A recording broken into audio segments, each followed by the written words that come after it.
என் தங்கமே, நீண்ட நாட்களுக்கு பிறகு உன் தாயானவள் இந்த வராகியிடமிருந்து உனக்கான நல்ல குறி ஒன்று வந்திருக்கிறது.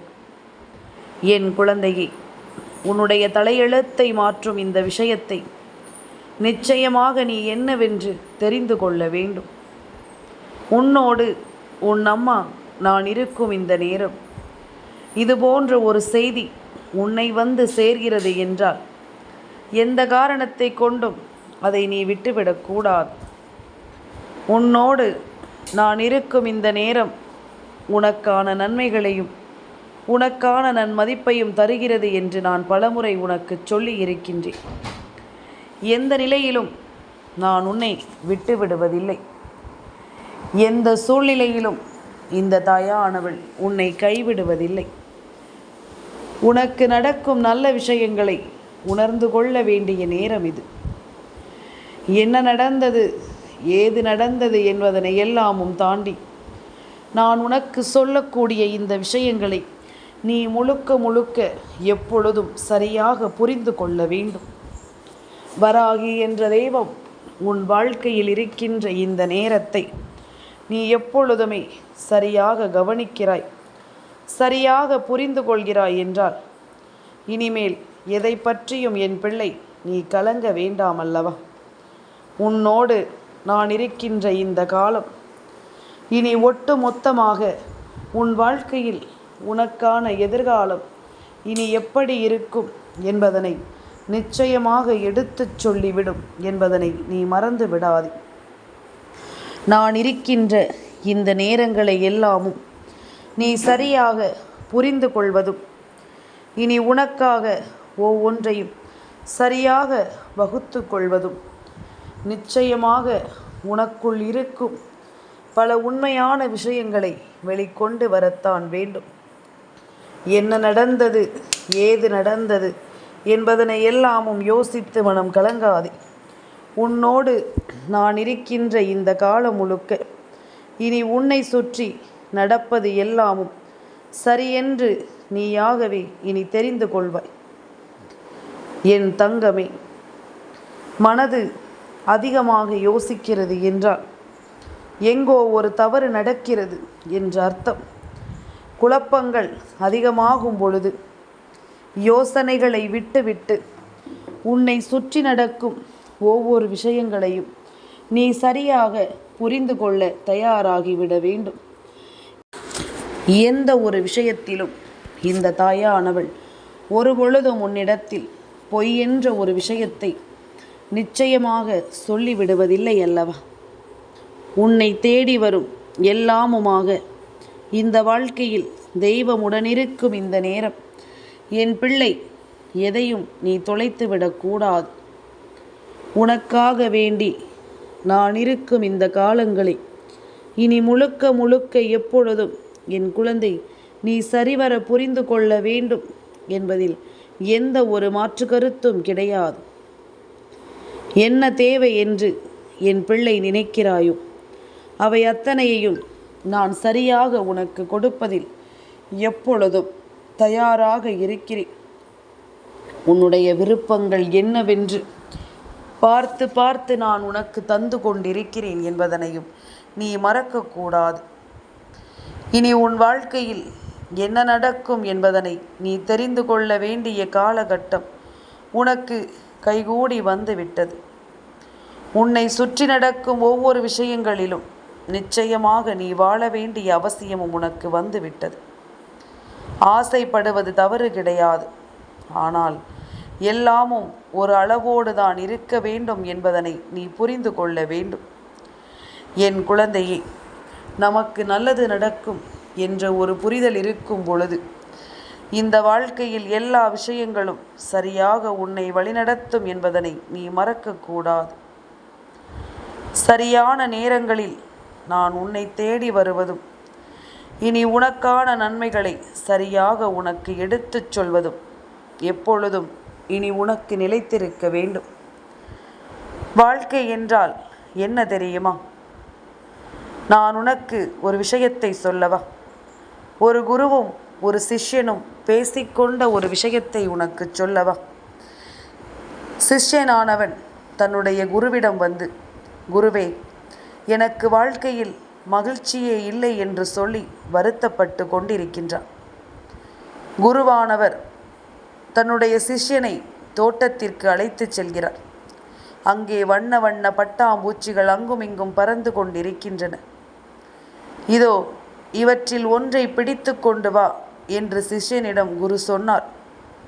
பட்டாம்பூச்சிகளை துரத்தி கொண்டு சிஷ்யன் ஓடுகிறான். ஆனால் ஒன்றை கூட அவனால் பிடிக்க முடியவில்லை. பரவாயில்லை, வா, நாம் இந்த தோட்டத்தின் அழகை ரசிக்கலாம் என்று அவனை தோட்டத்தின் நடுவில் குருவானது தன்னுடைய சிஷ்யனை அழைத்து வருகிறார். இருவரும் அமைதியாக நின்று கொண்டு தோட்டத்தின் அழகை கண்கள் விரிய கண்டுகளித்து கொண்டிருக்கின்றார்கள். சிறிது நேரத்தில் பட்டாம்பூச்சிகள் பல அவர்களை சுற்றி சுற்றி பறக்க தொடங்கின. மேலும் 2 பட்டாம்பூச்சிகள் அவன் கைகளிலேயே வந்து அமரவும் செய்யன.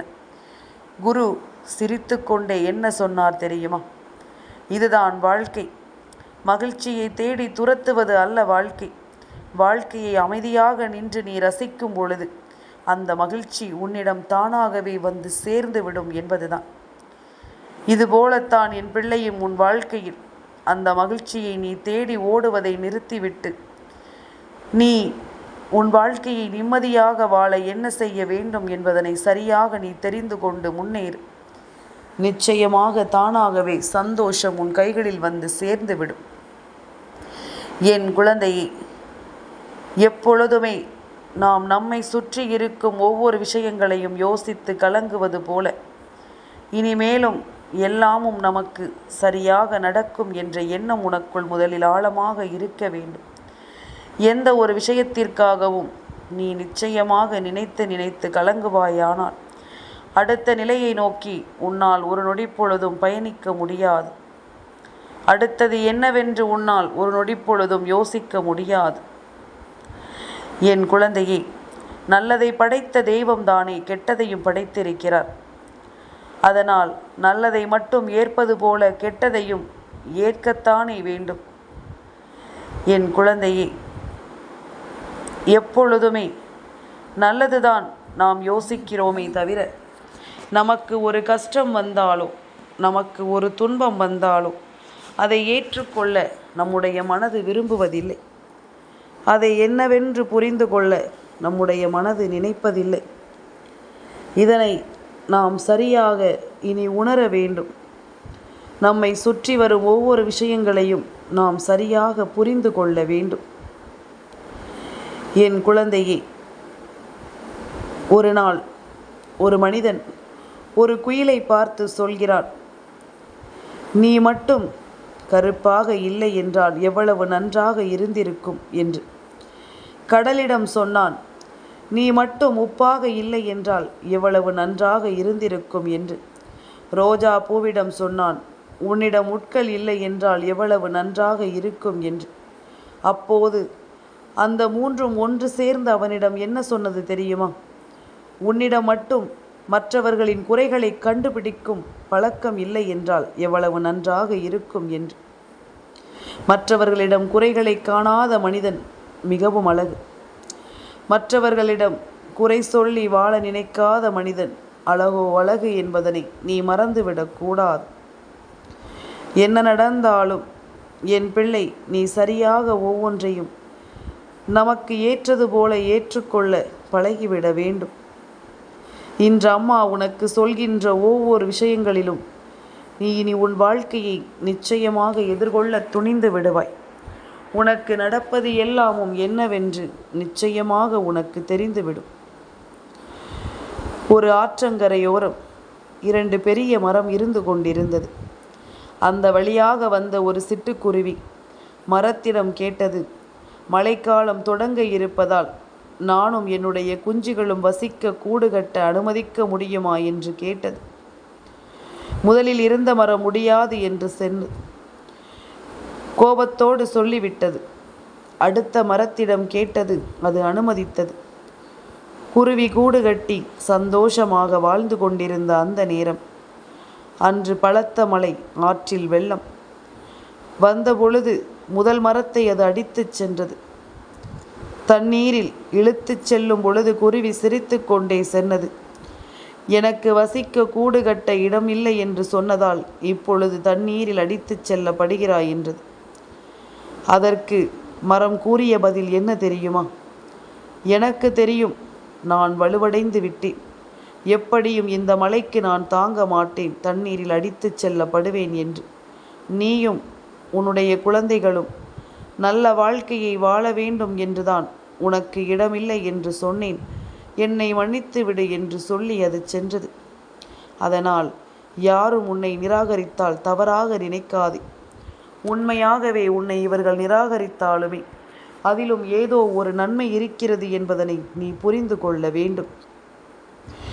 இது புரிந்து கொள்ள தெரிந்தவர்களுக்கு வாழ்க்கையில் எந்த ஒரு விஷயமும் மிகப்பெரிய சோதனையையும் துன்பத்தையும் கொடுக்காது என்பதுதான் உண்மை.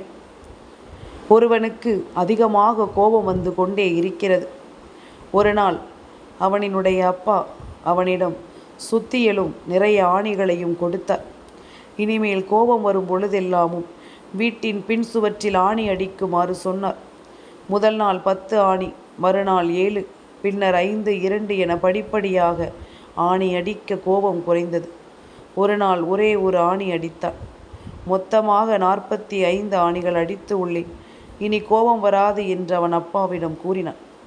இனிமேல் கோபம் வராத நாளில் ஒவ்வொரு ஆணியாக நீ பிடுங்கிவிடு என்று சொன்னார்.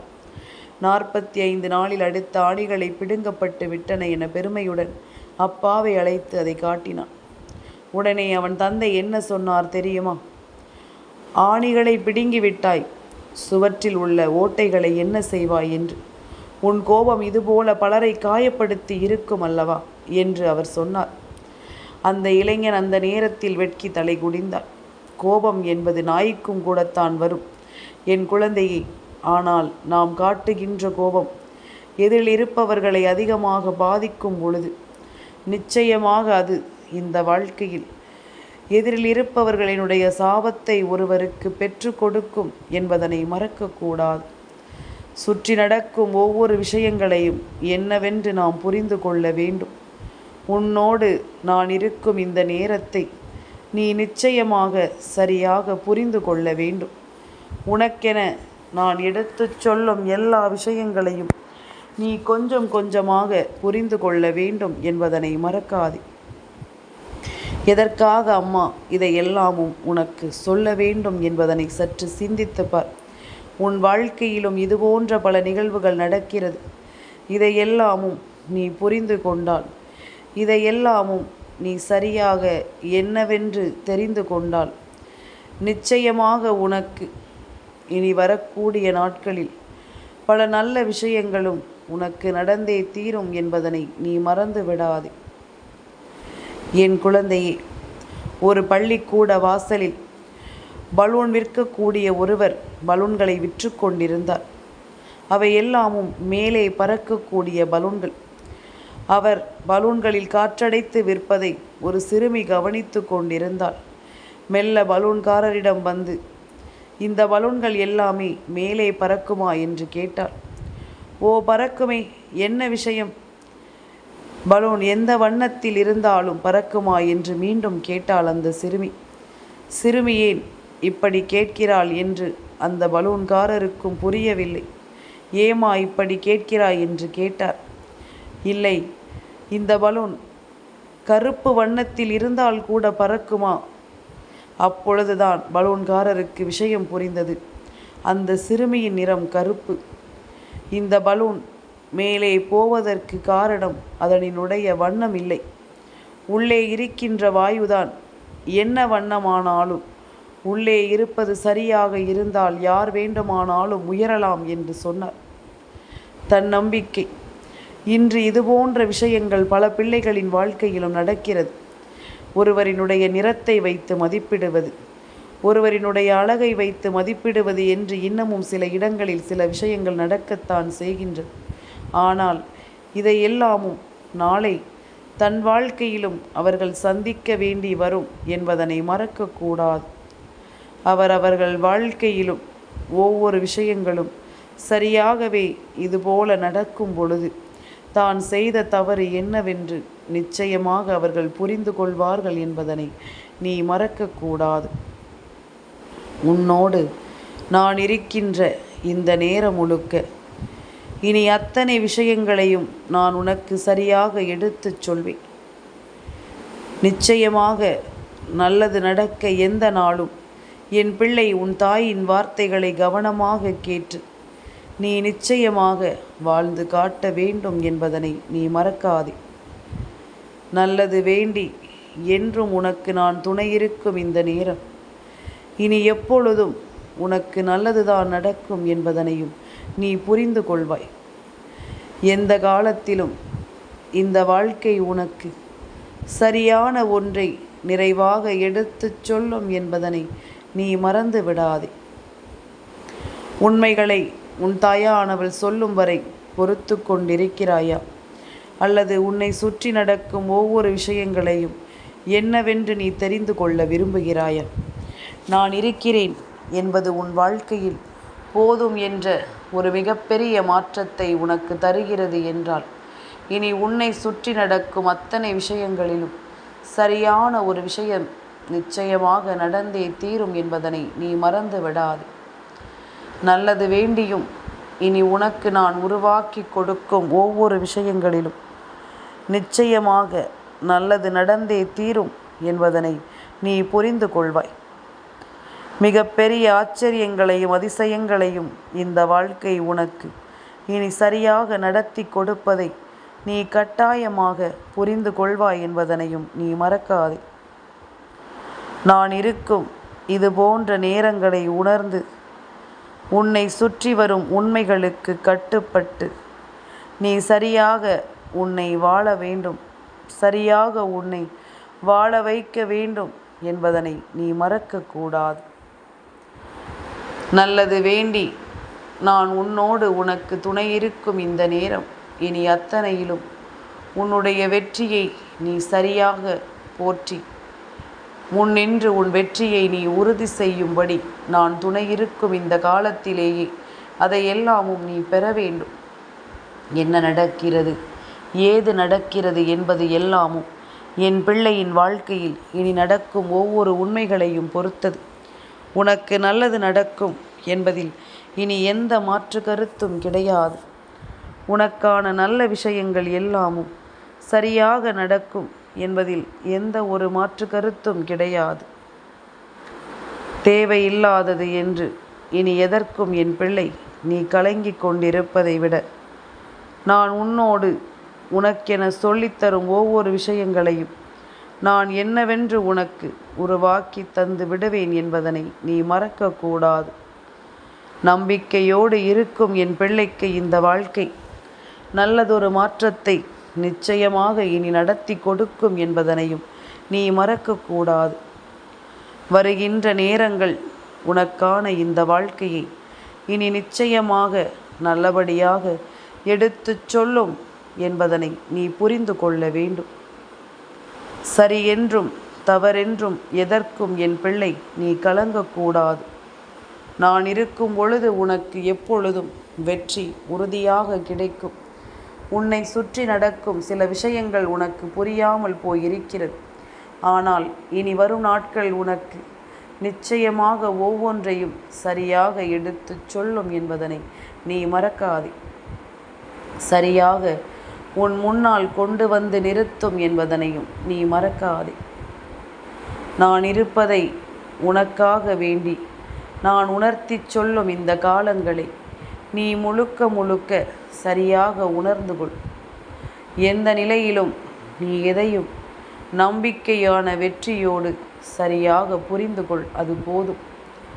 நல்லதையே நடத்த வேண்டி இந்த வராகி உனக்கு துணை இருக்கும் இந்த காலம் இனி எப்பொழுதும் உனக்கு வெற்றியை போற்றி பாடும் என்பதனை நீ மறக்காதே. எந்த நிலையிலும் உனக்கு நான் மதிப்பை கொடுத்து வாழச் சொல்லும் என்பதனையும் நீ மறந்து விடாதே. சந்தோஷமாக நீ இருந்து விட்டாலே அது போதும். வேறெதுவும் இனி உனக்கு தேவைப்பட போவது கிடையாது. எந்த விஷயத்தையும் என் பிள்ளை நீ சரியாக வெற்றியோடு பெற்றுவிட வேண்டும். அதுவரையிலும் நான் எப்பொழுதும் உனக்கு துணை வருவேன் என்பதிலும் எந்த மாற்று கருத்தும் கிடையாது. என் தங்கமே, இந்த வராகி அம்மாவினுடைய ஆசீர்வாதங்கள் என்றென்றைக்கும் உனக்கு முழுமையாக கிடைத்து கொண்டே இருக்கும்.